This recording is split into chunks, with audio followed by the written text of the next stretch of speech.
For me personally, I think if there's one word to describe our program, the Living Donor Program, I think we have soul. We kind of take a personal interest in the well-being of the donor and the recipient. As the program has grown, it's grown partly because we're doing things which other centers are not. So we are offering liver transplant to patients, recipients who would be turned down by other centers. Similarly, when we look at donors, we accept many complex anatomical variations which other centers might turn down. Basically, we'll accept anything that we think the donor can have the surgery safely. First of all, our entire transplant program is special. There are so many people working in our transplant program behind the scenes that our donors and recipients never see.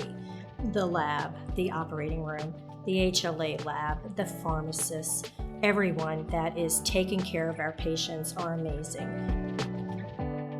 It's not a job to us. It's what we enjoy doing. We enjoy looking forward to doing. From the technological aspect of things, I think from a physician standpoint, from a surgeon standpoint, we have years and years of experience behind us. And then we are constantly innovating. We have a comprehensive program. We see our patients from the minute they're referred and they come in for their evaluation until they get their transplant and then all their post-transplant care. It's always a matter of weighing the risk against the benefit, right? So most of the time when we're doing these things, we are offering a patient a chance who otherwise wouldn't have a chance. For instance, the cross blood group transplant. She did not have a possibility of having a transplant any other way. So that was the only way of doing it. Otherwise, she would have died of liver disease with just supportive management. We're offering someone a chance of cure which they would otherwise not have, and which at most centers in the country they would not have. They would be just candidates for palliative treatments, but we are giving them a chance to survive long term. Living donor operation is different from operating on the liver to take out a tumor, because we need both sides, both parts of the liver to work, the part we are taking out as well as the part we are leaving behind. Donors are amazing people. It never ceases to astonish me that someone is willing to undergo major surgery to help someone else. And sometimes it's not even a close relationship. It's a friend, it's an in-law, it's an uncle, it's an aunt. And they're willing to have major surgery to save that person's life.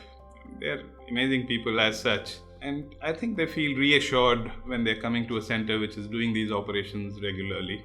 People ask me what I do. I tell them a living donor kidney transplant coordinator and what that means. But it's more important to tell my patients what I do. When I'm actually dealing with the donors and recipients, I describe my role and that I'm there to work with the donor and the recipient's coordinator to get the donor medically cleared, so that we can get them to living donor kidney transplant.